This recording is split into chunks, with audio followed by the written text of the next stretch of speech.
This is the audio of Brother Nathaniel, the message given on Sunday on Mount Horeb. Malachi గ్రంథము 4వ అధ్యాయము 4వ వచనాన్ని చదువుకుందాం. హోరేబు కొండ మీద ఇశ్రాయేలీలందరి కొరకై నేను నా సేవకుడైన మోషేకు ఆజ్ఞాపించిన ధర్మశాస్త్రమును దాని కట్టడలను విధులను జ్ఞాపకము చేసుకొనుడి. దాని కట్టడలను విధులను జ్ఞాపకము చేసుకొనుడి. ప్రార్థన చేసుకుని. పరిశుద్ధుడైన దేవ, నమ్మకమైన మా తండ్రి, ఈ పాదములకు వందనాలు, స్తోత్రాలు. ఇంతవరకు ఆయన నన్ను ప్రేమించి రక్షించి మీరు చేసిన కార్యములను కొద్దిగా చెప్పటానికి మీరు కృప చూపినారు. మీకు స్తోత్రాలు. చదివిన లేఖన భాగాన్ని మీ హస్తాలకు అప్పగిస్తున్నా. మా అందరితో మాట్లాడని మీ స్వరాన్ని మాకు వినిపించేయండి అయ్యా. మీ మాటలు విని గ్రహించి ఆయన మేలు పొందటానికి సహాయం చేయండి. మా జీవితాలను నూతనపరచమని పరిశుద్ధపరచమని కోరుతూ ఉంటున్నా. మీ వాక్యానుసారముగా మేము జీవించటానికి మాకు నేర్పించండి. ఈ మాటలు మాలో ఫలించినట్లు సహాయం చేయమని యేసయ్య నామమున అడుగుచున్నాము తండ్రి, ఆమేన్. ఇలా ఈ సమయంలో దేవుని వాక్యాన్ని జాగ్రత్తగా ఆలకించాలని కోరుతున్నాను. ఎవరు కూడా లేచాక ఇది తిరగండి. మీ సెల్ ఫోన్ స్విచ్ ఆఫ్ చేసి ఉంచండి. ఇలా చదివినటువంటి లేఖన భాగాన్ని మనం గమనించినట్లయితే మలాకీ ప్రవక్త ద్వారా దేవుడు ఇక్కడ మాట్లాడుతున్నారు. పాత నిబంధనలో మరి చివరి ప్రవక్త మలాకీ ప్రవక్త.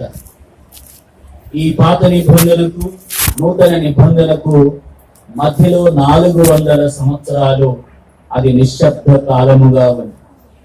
ఒక చీకటి కాలం అని చెప్పుకోవచ్చు. ఆ 400 సంవత్సరాల్లో ఏ ప్రవక్త కూడా పంపబడలేదు అన్న విషయాన్ని మనం అర్థం చేసుకున్నాం. చివరి ప్రవక్త మలాకీ ప్రవక్త. తర్వాత యేసు ప్రభువుకు ముందుగా ఒక దూతగా ప్రియులార బాప్తిస్మమిచ్చి యోహాను పంపబడినాడు. 6 నెలల తర్వాత యేసు ప్రభు వారు జన్మించినారు. ఆయన వచ్చి ప్రియులార 33.5 సంవత్సరాల తర్వాత మనుషులందరి కొరకై ఆయన ప్రాణం పెట్టి మరణించి సమాధి చేయబడి తిరిగి లేచి అనేకులను ఆయన రక్షించిన మహాదేవుడు. అయితే మలాకీ ప్రవక్త ద్వారా దేవుడు ఇక్కడ ఏమి తెలియజేస్తున్నాడు అని మనం గమనిస్తే, హోరేబు కొండ మీద ఇశ్రాయేలు అందరి కొరకై నేను నా సేవకుడైన మోషేకు ఆజ్ఞాపించిన ధర్మశాస్త్రమును దాని కట్టడలను విధులను జ్ఞాపకము చేసుకోమంటున్నాడు.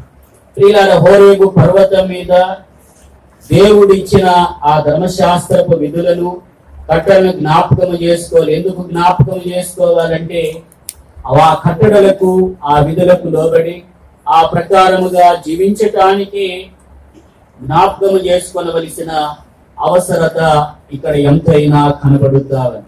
కానీ హోరేబు అనగా ఎడారి అనేటువంటి అర్థం ఉంటా ఉంది. ఎడారి లాంటి జీవితములో ప్రియులారా మరి నదులను కలుగజేసిన దేవుడు ఆయన మాత్రం. ఎడారి లాంటి మన బ్రతుకును మార్చి జీవజల నదులను మనలో ప్రవహింపజేసిన వాడు ఆయనే. ప్రియులారా, యేసు క్రీస్తు ప్రభువు లేనటువంటి జీవితం ఎడారి లాంటిది అని మనం గమనించవలసినటువంటి అవసరత ఉంది. యేసు ప్రభువు లేని జీవితం ఎడారి వంటిదే, నెమ్మది లేనిదే, సమాధానము లేనిదే అన్న విషయాన్ని మనం గుర్తించవలసినటువంటి అవసరత ఉంది. కాబట్టి సీనాయి పర్వతానికి మరొక పేరే హోరేబు అన్న విషయాన్ని ఇక్కడ మనం అర్థం చేసుకోవాలి. కాబట్టి సీనాయి పర్వతానికి మరో పేరే హోరేబు అని ఇక్కడ మనకు అర్థమవుతా ఉంది. మోషే ధర్మశాస్త్రాన్ని ఈ హోరేబు లేదా సీనాయి పర్వతం మీదని పొందినట్లుగా మనకు అర్థమవుతా ఉంది. ఇది దేవుని పర్వతము అని చెప్పబడింది. దేవుని పర్వతం అనబడిన హోరేబు అని దేవుని లేఖనము సెలవిస్తా ఉంది. అందుకని నిర్గమాకాండం 31వ అధ్యాయము 18వ వచనములో రాయబడింది. చూడండి, నిర్గమకాండ 31:18. మరియు ఆయన సీనాయి కొండ మీద ఆ, మోషేతో మాట్లాడి ప్రార్థించిన తరువాత మోషేతో మాట్లాడి చాలించిన తర్వాత తన శాసనముల రెండు పలకలను ఆ, అనగా దేవుని వేలుతో వ్రాయబడిన రాతి పలకలను అతనికి ఇచ్చెను. రాతి పలకలను ఇచ్చాను అంటున్నాడు. చూడండి, ఆ సీనాయి లేదా హోరేబు పర్వతం పైన దేవుడు తన వేలితో రాశాడు. అది హీబ్రూ భాషలో రాయబడి ఉంది. 10 ఆజ్ఞలు కలిగిన ఆ 2 రాతి పలకలు దేవుడు మోషేకి ఇచ్చినట్లుగా కనబడుతుంది. కానీ ఆ మోషే సినాయి పర్వతం మీద ఉన్న 40 రాత్రింబగలు దేవుని సన్నిధిలో గడిపి ఆ రాతి పలకలు ఆజ్ఞలు పొందినాడు. కానీ కింద ఇశ్రాయేలు ప్రజలు ప్రియులారా అహరోను తొందర చేసి ఆ బంగారు దూడను చేయమని చెప్పినారు. కాబట్టి మోషే దిగి వచ్చినాడు. కానీ ఆ 2 రాతి పలకలి కోపం వచ్చి పగలగొట్టినట్లుగా చూస్తాం. మరలా వ్రాసినట్లుగా మనకు కనబడుతుంది. ఆ 10 ఆజ్ఞలు కలిగిన 2 రాతి పలకలు ప్రియులారా దొరికి ఉంటూ ఉన్న అవి భద్రపరచబడి ఉన్నాయని చరిత్ర తెలియజేస్తా ఉంటుంది.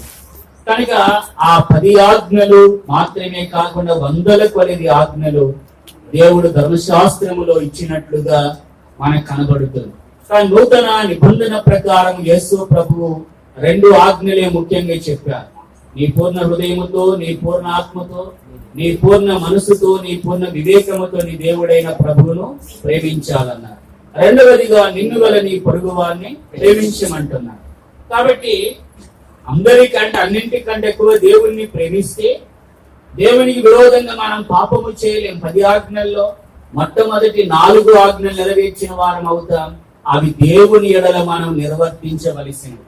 నేను తప్ప వేరొక దేవుడు మీకు ఉండకూడదని, ఈ భూమి క్రింద ఆకాశము క్రింద భూమి క్రింద నీళ్లలో గాని ఏ రూపము కూడా మీరు చేసుకొనకూడదని, నా నామమును వ్యర్థముగా ఉచ్చరింపకూడదని, నా విశ్రాంతి దినములు పరిశుద్ధముగా ఆచరించాను. ఈ 4 దేవునికి సంబంధించినవిగా ఉంటూ ఉన్నాయి. ఆయన తప్ప మరొక దేవుడు రక్షకుడు లేడు. కనుక ఇవి 4 దేవుని ఎడల మనం ప్రవర్తించవలసిన తీరును అందరికంటే అన్నింటికంటే ఎక్కువ ప్రేమిస్తే వీటిని నెరవేరుస్తా. మొదటి స్థానము దేవునికి ఇవ్వాలి. నిన్ను వల్ల నీ పొరుగు వారిని ప్రేమించమన్నాడు. మనల్ని మనం ప్రేమించుకున్నట్టు దేవుణ్ణి ఆ మనుషులు ఇతరులను ప్రేమిస్తే, పొరుగు వారిని ప్రేమిస్తే పొరుగు వారికి విరోధంగా మనం పాపము చేయలేము. పొరుగు వారి మీద అబద్ధ సాక్ష్యం పలకలేము. పొరుగు వారిని హత్య చేయలేము. ప్రియులారా వ్యభిచరించలేము. దొంగతనము చేయలేము. మరి పొరుగు వారిని ఏది ఆశించలేము. ప్రియులా ఇలాగున 6 ఆజ్ఞలు కూడా పొరుగు వారి ఎడల మనం చేయకూడనివి ఉంటున్న అవి నిర్వర్తించగలుగుతాము మనల్ని మనం ప్రేమించుకున్నట్టు పొరుగు వారిని ప్రేమిస్తే. కాబట్టి 10 ఆజ్ఞలు 2 ఆజ్ఞలుగా చెప్పబడింది. 10 ఆజ్ఞలు ఒక ఆజ్ఞ తప్పిపోతే మిగతా 9 కూడా తప్పిపోయినట్టే. కానీ ఈ 2 మనం సక్రమంగా నిర్వర్తిస్తే ధర్మశాస్త్రమును నెరవేర్చిన వారం అవుతున్నామన్న సత్యము ప్రియులార మనకు కనబడుతూ ఉంటూ ఉంది. కనుక మన జీవితం ఎలాగుందో మనం ఆలోచించాలి. బైబిల్ అంతా ప్రేమే కనబడుతూ ఉంటూ ఉంది. అందుకనే ప్రియులార దేవుడు తన ప్రజలకు రాసి ఇచ్చిన ప్రేమలేకే బైబిల్ అని తెలియజేస్తా ఉంటారు. ప్రియులార దేవుని ప్రేమ ఎంత గొప్పదయ్యా అంటే ఒక భక్తుడు తెలియజేశాడు, రాస్తాడు. నేను సముద్రం అంతని కూడా సిరాగా చేసి ఆకాశం అంతని ఒక పేపర్ గా తయారు చేసి దేవుని ప్రేమ గురించి రాసినా సరిపోదండి. అంత విశాలమైనది, ఉన్నతమైనది దేవుని ప్రేమ. ప్రియులారా ప్రేమ ఎంత గొప్పదయ్యా అంటే ఈ భూమి మీద నేను ఒక్కనున్నా లేక నువ్వొక్కడి ఉన్నా నీ కొరకు ఆయన వచ్చి ప్రాణం పెట్టి అంత గొప్పది ఆయన ప్రేమ. ప్రియులారా ఆయన ప్రేమ అది వర్ణింపజాలం. మనం సముద్రము కంటే లోతైనది, ఆకాశము కంటే ఎత్తైనది ఆయన ప్రేమ, వివరింపజాలనిది ఆయన ప్రేమ. అందుకని ప్రేమ మరణమంత బలవంతమైనది అన్నాడు. కానీ ఈర్ష్య పాతాళమంత కఠోరమైనదని వాక్యం హెచ్చరిస్తారు. ప్రియులారా మరణానికి బలం ఉందంటే ఉంది. ఎలాగుంది మరణానికి బలం? ఒక సమయంలో చనిపోబోతున్న వ్యక్తిని గాజు పెట్టెలో పెట్టారండి. గాజు బాక్సులు పెట్టి సీల్ చేశారు. సీల్ చేసినప్పుడు ఎలా ప్రాణం పోతుందో చూద్దామని ఆ ప్రాణం పోతున్నప్పుడు ప్రియులారా ఆ బాక్స్ పగిలిపోయిందంట. బంధించగలిగారు ప్రాణాన్ని? ఆత్మను బంధించలేదు. కాబట్టి మరణానికి అంత బలం ఉంది. మరణం వచ్చినప్పుడు ఏ డాక్టర్ ఆపలేడు, ప్రియులారా, ఏ గొప్ప వ్యక్తులు ఆపలేరు. కాబట్టి మరణము బలవంతమైనది, ప్రేమ మరణమంత బలవంతమైనది, కానీ ఈర్ష్య పాతాళమంత కఠోరమైనది అని మనం గుర్తించవలసిన అవసరత ఉంది.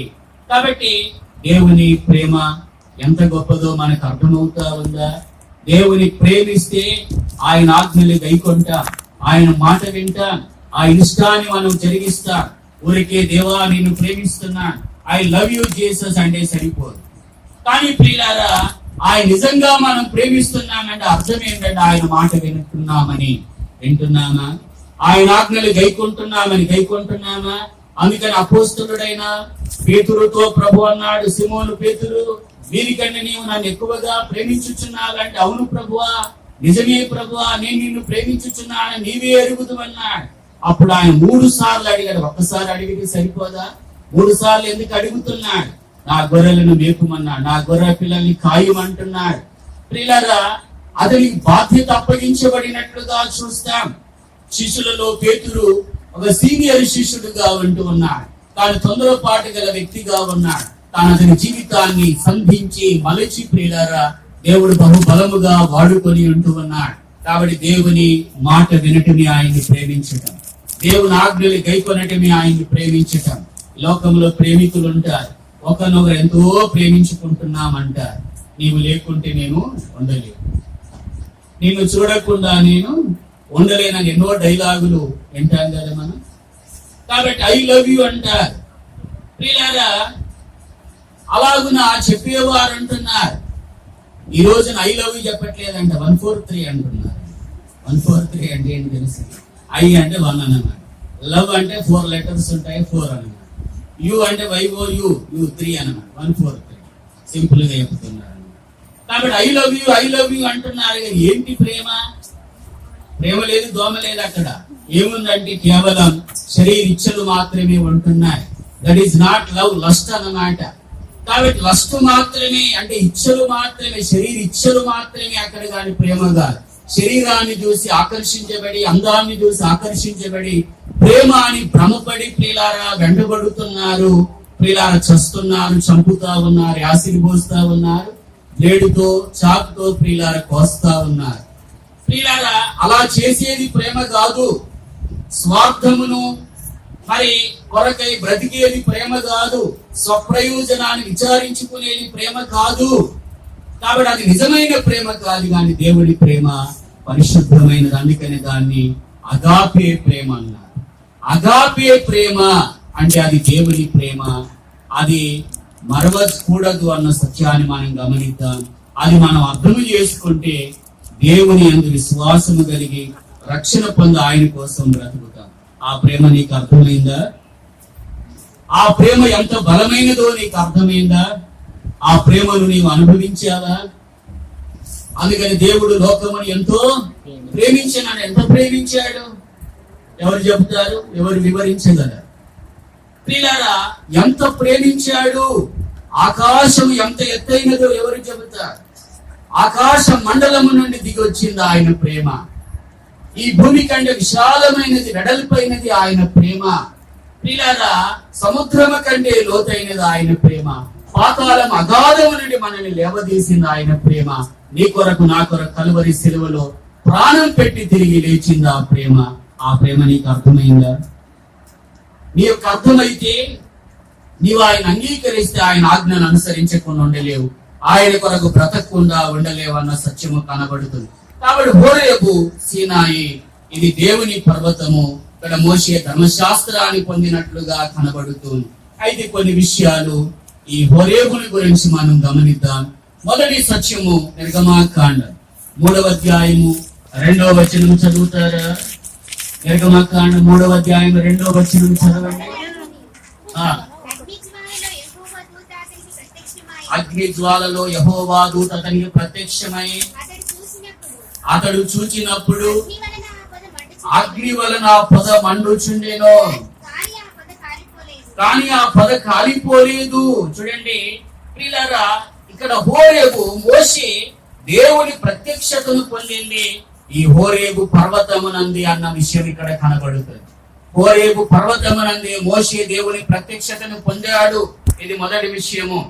ఈ హోరేబుకి ఎంత ప్రాధాన్యత ఉందని మనం గమనించవలసినటువంటి అవసరత ఉంది. ఇక్కడ మోషే దేవుని ప్రత్యక్షతను పొందినాడు. గొర్రెల కాపరిగా ఉన్నటువంటి మోషే దేవుని ప్రత్యక్షతను చూచినాడు. పొద మండుతుంది గాని అది కాలి బూడిద అవ్వట్లే. ఆ పొదలో నుండి దేవుని స్వరం వినబడుతుంది. మోషే మోషే మోషే అని దేవుడు పిలుస్తా ఉంటున్నాడు. ఇది పరిశుద్ధ స్థలం. నీ పాదరక్షలు తీసివే, దగ్గరకు రావద్దంటున్నాడు.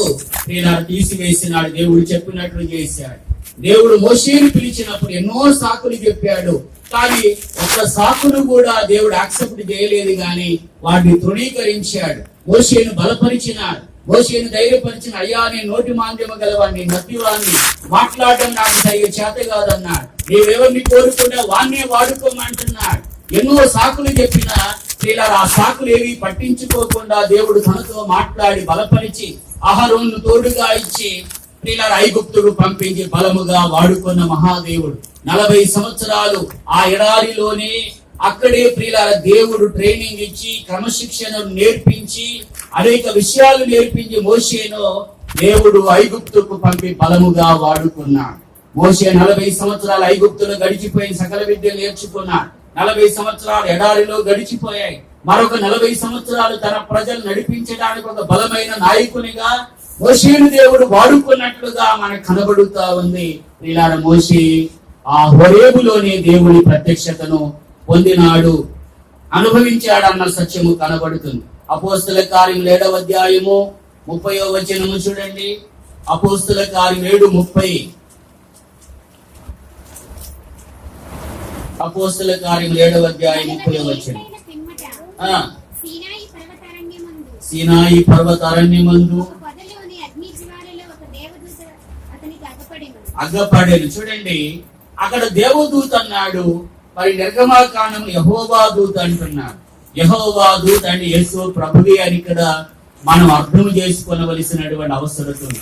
దేవుడు తనకు ప్రత్యక్షపరుచుకున్నట్లుగా ప్రియులారా మనకు కనబడుతూ ఉన్నాడు. కనుక దేవుని ప్రత్యక్షతను మోషే హోరేబు పర్వతం మీద పొందినట్లుగా కనబడుతా. ప్రియులారా, దేవుడు తనను తాను కొంతమందికి ఒక్కొక్క రీతిగా తనను తాను ప్రత్యక్షపరుచుకుంటాడు. ఫలానా వారికి అలా ప్రత్యక్షపరుచుకున్నావు కదా దేవా, నాతో కూడా అలాగే మాట్లాడవా అంటే అలాగే మాట్లాడుతాడు ఆయన? లేదు. అది మనం గమనించాలి. సాధు సుందర్ సింగ్ అనేటువంటి వ్యక్తికి ప్రియులారా దేవుడు కనబడి మాట్లాడిన. అతడు బైబిల్ని కాల్చినటువంటి వ్యక్తి. ఒక సమయంలో ఆ సమయంలో ప్రియులారా నెమ్మది లేని వాడుగా ఉంటూ ఉన్నాడు. ఆత్మహత్య చేసుకోవాలనుకుంటున్నాడు. పక్కనే రైల్వే ట్రాక్ ఉంది. ప్రియులారా రూములో ఉంటూ ఉన్నాడు. మరి ఫలాని టైంకు ట్రైన్ వస్తుంది. అసలు దేవుడు అనేవాడు ఉన్నాడా? ఉంటే నాతో మాట్లాడాలి, నాకు కనబడాలి అని ప్రియులారా మరి ప్రార్థన చేసి మరి అలాగ అనుకొని అతడు చూస్తా ఉంటున్న సమయంలో ఆ గదంతా కూడా గొప్ప వెలుగుతో నిండిపోయింది. ఆ వెలుగులో ప్రియులారా యేసు ప్రభువారు అతన్ని కనబడి మాట్లాడినాడు. సాధు సుందర్ సింగ్ ను రక్షించింది. అతని జీవితం మార్పు చెందింది. సిక్కు మతస్థుడు ఉన్నాడు, రక్షించబడ్డాడు. ఎన్నో వ్యతిరేకతలు వచ్చాయి. కానీ మన దేశంలో ప్రియులారా ఎన్నో ప్రాంతాల్లో దేవుని సువార్తను ప్రకటించారు. మరి అనేకులు రక్షణ పొందటానికి కారకులయ్యారు. జీవితాంతము సాధువుగానే ఉండి కాషాయ వస్త్రములు ధరించి అలా గొప్ప పరిచర్య చేసి ఉంటున్నాడు. ఎన్నో శ్రమలు అనుభవించినాడు. ప్రియులారా క్రూర మృగాలు సైతము ఏమీ చేయలేదు. ప్రియులారా మరి ఆ బావిలో పడద్రోసినప్పటికీ మరి సర్పములు కూడా తనని ఏమీ చేయలేదు. ప్రియులారా ఒక సమయం ఎవరూ అక్కడ లేని పరిస్థితి. కానీ ఒక సమయంలో ఎవరో తాడి వేశారు, బయటికి లాగారు. బయటికి వచ్చి చూస్తే ఎవరు కనబడలేదు. అలా ఎన్నో అద్భుతములు అనుభవించిన వ్యక్తి దేవుని కొరకు ఎంతో గొప్ప పరిచర్య చేస్తున్నాను. అలాగే నాకు కూడా కనబడి మాట్లాడయ్యా అంటే కనబడతాడు. మనకు అలా కనబడడు. కానీ దేవుడు ఎవరికి కనబడాలో వారికి కనబడతారు. అంటే దేవుణ్ణి ఎవరు కూడా చూచి ఉండలేదు. ఎంతవరకు చూచిన వాడు బ్రతకలేదని వాక్యము సెలవిస్తుంది. అంటే దేవుడు ఉన్నది అన్నట్లుగా ఆ మహామహిమతో కనబడితే ఎవడు చూడలేదు. ఈ భౌతికమైన నేత్రాలతో చూడలేడు, కానీ వారు చూడగలిగినంత మేరకే దేవుడు తన ప్రత్యక్షతను ఆయా సమయాల్లో కొంతమందికి దేవుడు అనుగ్రహించినట్లుగా ప్రియులారా మనకు కనబడుతారు. మరి అలాగే నాకు కనబడాలంటే కాదు, మనల్ని మరొక రీతిగా దర్శించవచ్చు. దేవుడు ప్రవక్తల ద్వారా మాట్లాడిన దేవుడు, వాక్యము ద్వారా ఆయన కుమారుని ద్వారా మనతో మాట్లాడినాడు. ప్రియులారా, ఆయన మాట్లాడే దేవుడు. మరి హోసన్నా మినిస్ట్రీస్ యేసన్న గారు ఉపవాసం అని ప్రార్థిస్తున్నప్పుడు యేసు ప్రభువు తనను తాను ప్రత్యక్షపరుచుకున్నారు. ఆయన పాదములను మరి ముట్టారు. ప్రియులారా, ఆయన పాదములు తాకే భాగ్యము అతనికి దొరికింది. ఒక సమయం యేసు ప్రభు అతని దగ్గరికి వచ్చి, చూడు నా గాయాలు చూడు అని చూపించి, ఒకరోజు నీ గాయాల గురించి నీవు ప్రకటించవలసి వస్తుందన్నాడు. కాబట్టి అలాగే తనను తాను అందరికీ ప్రత్యక్షపరచుకోవాలని ఏమీ లేదు. అందుకని చూచి నమ్మిన వారి కంటే చూడక నమ్మిన వారు ధన్యులని వాక్యము సెలవిస్తుంది. అందుకని వెలిచూపు వల్ల కాక విశ్వాసము చేత మనం నడుచుకోవాలి. దేవుడు తన ప్రత్యక్షతను ఆయా రీతులుగా కనుపరుచుకుంటారన్న సత్యము మనం ఇక్కడ గమనించవలసిన అవసరం. కొంతమందికి తన స్వరమును వినిపిస్తాడు, కొంతమందికి వాక్యము ద్వారానే మాట్లాడుతాడు, మనస్సాక్షి ద్వారా మాట్లాడుతాడు. ఇలా ఇతరుల ద్వారా, అన్యుల ద్వారా కూడా మాట్లాడవచ్చు. దైవ సేవకుల ద్వారా మాట్లాడుతాడు, తోటి విశ్వాసుల ద్వారా మనల్ని సంధిస్తాడు, మనతో మాట్లాడుతాడు. ఆయా రీతులుగా దేవుడు మనల్ని దర్శిస్తాడు, మనకు తన ప్రత్యక్షతను అనుగ్రహిస్తారన్న సత్యాన్ని మనం గమనించాలి. కానీ వారు కనబడినట్టు నాకు కనబడాలి, వారితో మాట్లాడినట్టు నాతో మాట్లాడాలంటే అది కుదరదు అన్న సత్యము మనకు కనబడుతా ఉంది. కళల ద్వారా దేవుడు మాట్లాడిన సందర్భాలు ఉంటున్నాయి. ఎప్పుడు కళలు అంటే వాక్యము సంపూర్ణంగా లేనప్పుడు కళలు, దర్శనాలు అవసరమై ఉంటున్నాయి. ఈ దినాల వాక్యము సంపూర్ణంగా మన చేతిలో ఉంది కాబట్టి అవన్నీ అంతగా అవసరం లే. కానీ వాక్యము తెలియని వారికి ఇప్పుడు కూడా మాట్లాడవచ్చు. ఆయన దర్శనాల ద్వారా, కళల ద్వారా మాట్లాడడానికి కాదు, ఎవరికి ఏది అవసరం అది అనుగ్రహిస్తాడు. మరి నాతో కూడా ఆయన కళలో మాట్లాడిన దేవుడు. నేను రక్షించబడిన తొలి దినాల్లో ప్రియులారా ఆయన నాతో మాట్లాడినాడు. ఒక రాత్రి కాల సమయంలో మరి ప్రార్థన చేసి పడుకున్న తర్వాత ఒక తెల్లని వస్త్రములతో ప్రియులారా ఒక వ్యక్తి నా పక్కనే ఉండి నా మీ చేతి నుంచి మాట్లాడుతున్న అపోస్తల కార్యం 20వ అధ్యాయం 25 నుండి 29 వరకు చదువుకోమని చెప్పాడు. ఆ తర్వాత నేను చదివినాను. అప్పుడు నాకేం అర్థం అవ్వలేదు. మరి దేవుడు తన స్వరక్తమిచ్చి సంపాదించిన సంఘమును కాయుటకు దేవుడు మిమ్మల్ని దేని మీద అధ్యక్షుడు ఉంచాడో ఆ యావత్తు మందని గురించి మిమ్మల్ని గురించి మీరు జాగ్రత్తగా ఉండమని క్రూరమైన తోడేళ్లు ప్రవేశిస్తాయని ఇలా అక్కడ వాక్యం ఉంటా ఉంది. అది నాకు తర్వాత అర్థమైంది. అక్కడ సంఘ పెద్దలతో దేవుడు అక్కడ పౌలు గారు మాట్లాడుతున్నాడు. ఆ సత్యము ప్రియులారా, ఆ తర్వాత నేను రక్షించబడ్డానుగా దేవుడు నన్ను తన రక్తం ఇచ్చి కడిగాడు అనుకున్నాను. అంతేగాని దేవుని సంకల్పం, ఉద్దేశం తర్వాత నాకు అర్థమైంది. ఒక సహాయ సంఘ పెద్దగా ఉండటానికి దేవుడు నన్ను వాడుకున్నాడు ఒక సందర్భంలో. తర్వాత దేవుడు తన సేవకునిగా ఆయన వాడుకుంటూ ఉన్నాడు. ప్రియులారా, ఆయన పరిచర్యకై నియమించుకున్నటువంటి మహాదేవుడు ఆయనకి ఏమిచ్చిన ఆయన రుణాన్ని మనం తీర్చుకోలేమన్న వాస్తవాన్ని ఇక్కడ మనం గమనిద్దాం. దేవుడు తన ప్రత్యక్షతను ఆయా రీతులుగా కనుపరుచుకునేటువంటి వాడుగా ఉంటాడు. సాతాను కూడా దర్శించి మోసము చేసేవాడు కూడా ఉంటాడు. పరిశుద్ధ ఫ్రాన్సిస్ అనేటువంటి ఒక భక్తుడు ఉన్నాడు. ఆయన జీవిత చరిత్రను చదివినప్పుడు ఒక సమయం యేసు ప్రభువే సిలువ వేయబడినట్లుగా దర్శనాన్ని చూశాడు. కానీ ఆ దర్శనం ఎవరు చూపించారంటే సాతాను చూపించారు. సాతాని అలా కనబడ్డాడంటే యేసు ప్రభు లాగా సిలువ వేయబడినట్టు అలా సాతాను కూడా మోసము చేస్తాడు. కాబట్టి ఈ రోజున ప్రియులారా కళలకు, దర్శనాలకు ప్రాధాన్యత కాదు, కానీ దేవుని వాక్యానికి మనం ప్రాధాన్యత ఇవ్వాలి. ఎందుకంటే ఈ భూమి ఆకాశము గతించిన నా మాటలెన్నడూ గతించవన్న దేవుని వాక్యంపై మనం ఆధారపడి మనం దేవుని కొరకు బ్రతకవలసిన అవసరత ఎంతైనా ఉంది. కాబట్టి మోషే దేవుని ప్రత్యక్షతను పొందింది హోరేబు పర్వతం మీద. దేవుని వాక్యము సెలవిస్తుంది, ఆయన నిన్ను దర్శించిన కాలము నీవు ఎరగకుంటివి అంటూ ఉన్నాడు. పిల్లరా, ఆయన మనల్ని దర్శించినప్పుడు మనం ఎరుగుతున్నామా, తెలుసుకోగలుగుతున్నామా? మనతో మాట్లాడుతున్నప్పుడు మనం గమనించగలుగుతున్నామా? ఎకొన్ని అని రాజు తెరిమియా గ్రంథములు అంటాడు దేవుడు, నేను నీతో మాట్లాడి తిని గాని నా మాట వినకపోవటే నీకు బాల్యము నుండి వాడుక అన్నాడు. కాబట్టి బాల్యము నుండి దేవుడు దర్శిస్తూ మాట్లాడిన వినలేదు. కాబట్టి ఓటికుండ వంటి వాడయ్యాడు. ఓటికుండ అంటే ఏంటి? పగిలిన కొండ, బ్రోకెన్ వెజల్ అని రాయబడును. కాబట్టి పగిలినటువంటి కొండ పనికొస్తుందా? ప్రియులారా, మనం ఆలోచించాలి. ఓటికుండ వంటి వాడైపోయాడు, సంతానహీనుడయ్యాడు, వర్ధిల్లని వాడయ్యాడు. అదే సంతానం దేవుడి సింహాసనం ఎక్కడంట? అలాంటి శాపాన్ని పొందినట్లు కనబడుతుంది. దేవుడు మనల్ని దర్శిస్తున్న సమయము మనం గమనించాలి. ఆయన మాటలకు లోబడుట మనకు లేదు. ప్రియులారా, హోరేబులో మోషేను దర్శించినప్పుడు చివరికి సాకులు చెప్పి విధేయత చూపించాడు. ఐగుప్తుకి వెళ్లి వాడబడినాడు. దేవుని మాటకు విధేయత చూపించవలసిన అవసరత ఉంది. ఈ సమయంలో దేవుడు నిన్ను దర్శించి నీతో మాట్లాడుతుండగా నీ హృదయం ఆయనకి ఇవ్వకపోతే ఇచ్చి రక్షణ పొందాలి. రక్షించబడితే నిన్ను నీవు మరొకసారి దేవునికి ప్రతిష్ఠించుకోవాలి, సరి చేసుకోవాలి, సమర్పించుకోవాలి. రెండో విషయాన్ని చెప్పి నేను ముగిస్తాను. మరొక సత్యము చూద్దాం. నిర్గమాకాండము 17వ అధ్యాయము 6వ వచనాన్ని చదువుదా. నిర్గమాకాండం 17:6. ఇదిగో అక్కడ హోరేబులోని బండ మీద నేను నీకు ఎదురుగా నిలిచెదను. నీవు ఆ బండను కొట్టగా ప్రజలు త్రాగుటకు దానిలోని నీళ్లు బయలుదేరును.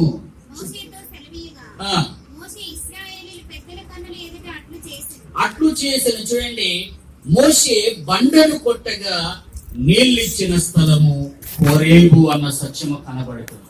హోరేబుకున్న ప్రాధాన్యతను మనం గమనిస్తూ ఉన్నాము. మోషేను దేవుడు మోషేకు ప్రత్యక్షపరుచుకున్న స్థలము హోరేబు పర్వతం, హోరేబు అనే స్థలం. ప్రియులారా, ఇక్కడ మోషే బండను కొట్టగా నీళ్ళిచ్చిన స్థలం హోరేబు అన్న సత్యము కనబడుతుంది. మొదట ప్రియులారా, ఇక్కడ మొదటిసారిగా నీళ్ళు వచ్చిన స్థలమే. బండను కొట్టమన్నాడు దేవుడు, బండను కొట్టాడు, నీళ్లు ప్రవహించినాయి. ఆ బండ ఈ రోజు వరకు ఉంది అని చెబుతారు. చీల్చబడిన బండ నీరు ఎంతగానో ఒక నదిలాగా ప్రవహించింది. ఎందుకంటే సుమారు 20 లక్షల మంది ప్రజలు దాహాన్ని తీర్చింది. వారు నీరు తాగి తృప్తి చెంది ఉంటూ ఉన్నారు. మరొక సందర్భంలో మోషే ఆ బండతో మాట్లాడు, ఆ బండ నీళ్ళు ఇస్తుందని దేవుడు చెప్పాడు. కానీ మోషే ఏం చేశాడు? మరలా ఆ బండను కొట్టాడు. కోపం వచ్చింది మోషేకు. ద్రోహులారా, ఈ బండ నుండి మీ కొరకు నీళ్లు రప్పించాలా అని మోషే కోపం వచ్చి తానే మాట పలికినాడు. మోషే బండను మరల కొట్టాడు. మాట్లాడమంటే కొట్టాడు, అవిధేయత చూపించాడు, దేవుడి పరిశుద్ధతను సన్మానించలేదు. తద్వారా ఏమైపోయిందంటే మోషే ప్రియులార కనాను దేశంలో ప్రవేశించే యోగ్యతను కోల్పోయాడు.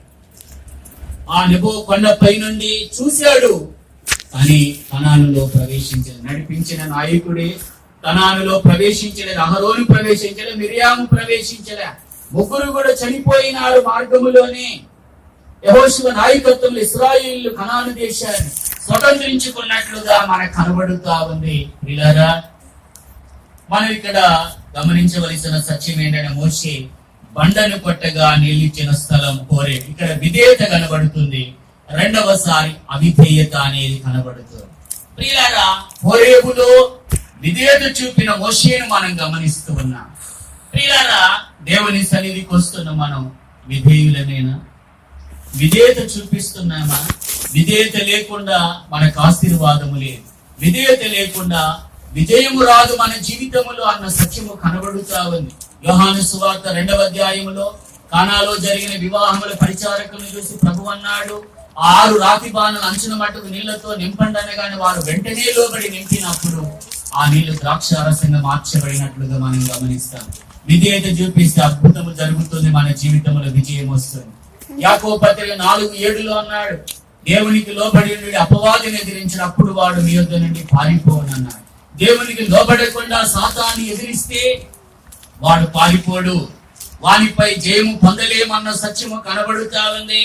కాబట్టి ఆయనకు లోబడి సాతాన్ని మనం ఎదిరించవలసిన అవసరత ఎంతైనా ఉంది. ప్రియులారా, విధేయత మనం నేర్చుకోవాలి. లోబడని పిల్లలకు శ్రమ అని దేవుని వాక్యం హెచ్చరిస్తా ఉంది. లోబడుతున్నామా? లోబడే తత్వం మనలో ఉందా అని మనల్ని మనం పరిశీలించుకుందాం. మోషేను బండను కొట్టగా నీళ్ళిచ్చిన స్థలం హోరేబే.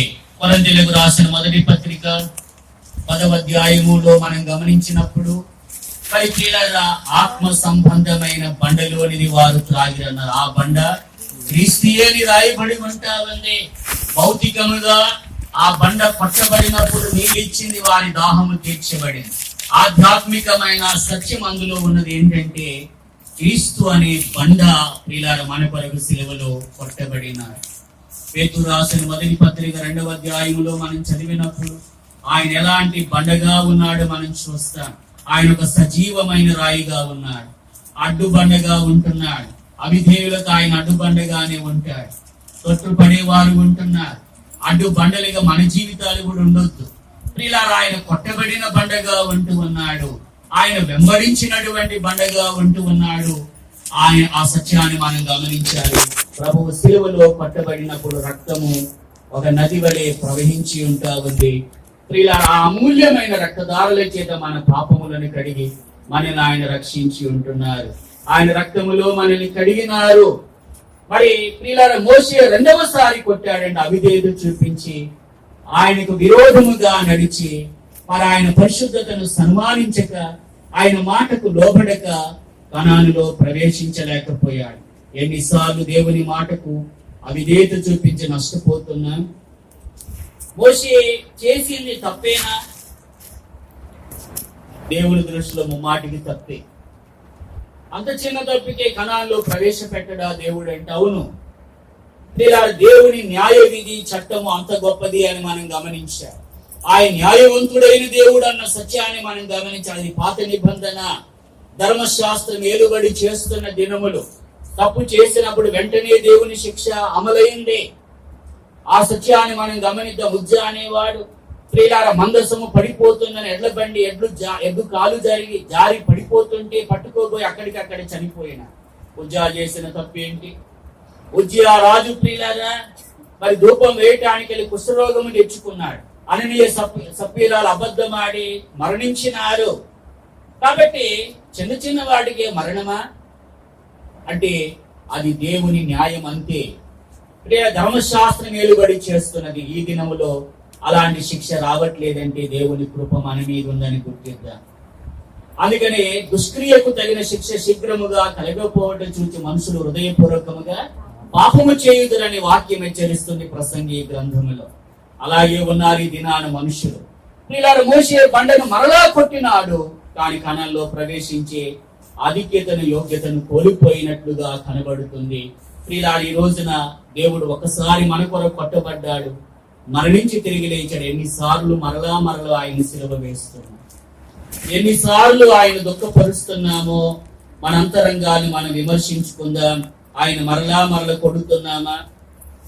మన జీవితాలను ప్రియులారా పరిశీలించుకొనవలసిన అవసరత ఎంతైనా ఉంది. రక్షించబడ్డాను, దేవుని తెలుసుకున్నానని చెప్పి ఇష్టానుసారంగా బ్రతుకుతూ ఎన్నిసార్లు ఆయన్ను ఏడిపిస్తున్నా. మీ గర్వమును బట్టి నేను చాటును ఏడ్చుదనన్నాడు. సిలువ వేయబడిన అనుభవంలోనికి మనం రావాలి, కానీ ఆయన్ని మరలా సిలువ వేసే స్థితిలోనికి మనం దిగజారిపోవద్దని దేవుడు మనతో మాట్లాడుతున్నాడు. దేవుని మాటకు లోబడక, ఆయన చిత్తానికి లోబడక ఎన్నిసార్లు ఆయన దుఃఖపరుస్తున్నా. పరిశుద్ధాత్మను దుఃఖపరచకూడని వాక్యం హెచ్చరిస్తుంది. ఎన్నిసార్లు ఆయన దుఃఖపరుస్తున్నా. ఒక మాట చదువుకొని ముగించుకుందాం. హెబ్రీ పత్రిక 6వ అధ్యాయము మొదటి నుండి చూద్దాం. కాబట్టి నిర్జీవ క్రియలు విడిచి మారు మనసు పొందుటయు, దేవుని యందు విశ్వాసమును, బాప్తిస్మమును గూర్చిన బోధయు, హస్త నిక్షేపణమును, మృతుల పునరుత్థానమును, నిత్యమైన తీర్పును పునాది మరల వేయక క్రీస్తును గూర్చిన మూలోపదేశమాని సంపూర్ణమడుగు సాగిపోదము. దేవుడు సెలవిచ్చిన ఎడల మనం అలాగు చేయడం. ఒకసారి వెలిగింపబడి పరలోక సంబంధమైన వరమును రుచి చూచి పరిశుద్ధాత్మల పాలివారి దేవుని దివ్య వాక్యమును రాబో యుగ సంబంధమైన శక్తుల ప్రభావమును అనుభవించిన తర్వాత తప్పిపోయిన వారు తమ విషయమును దేవుని కుమారుని మరలా సిలువ వేయచ్చు. బాహాటముగా ఆయన అవమానపరచుచున్నారు గనుక మారు మనసు పొందినటువంటి వారిని మరలా నూతన పరచుట అసాధ్యం. ఒకసారి వెలిగింపబడి దేవుని తెలుసుకొని రక్షించబడి తప్పిపోతూ ఇష్టానుసారంగా ఎవరైతే బ్రతుకుతున్నారో వారు ఆయన మరలా సిలువ వేస్తున్నారు. ప్రియులారా, బాహాటముగా ఆయన అవమానపరుస్తున్నారంటున్నాడు. మరలా ఆయన సిలువ వేసే స్థితిలో మన జీవితాలు ఉంటున్నాయా? లేక మనమే సిలువ వేయబడిన అనుభవంలో ఉండి పాపము విషయమై, లోకము విషయమై, ఆచారాల విషయమై చచ్చిన వారముగా జీవము గల దేవుని విషయమై సజీవులు ఉన్నామా అని మనల్ని మనం పరిశీలన చేసుకుందాం. మోకరిద్దాం, కళ్ళు మూసుకుందాం.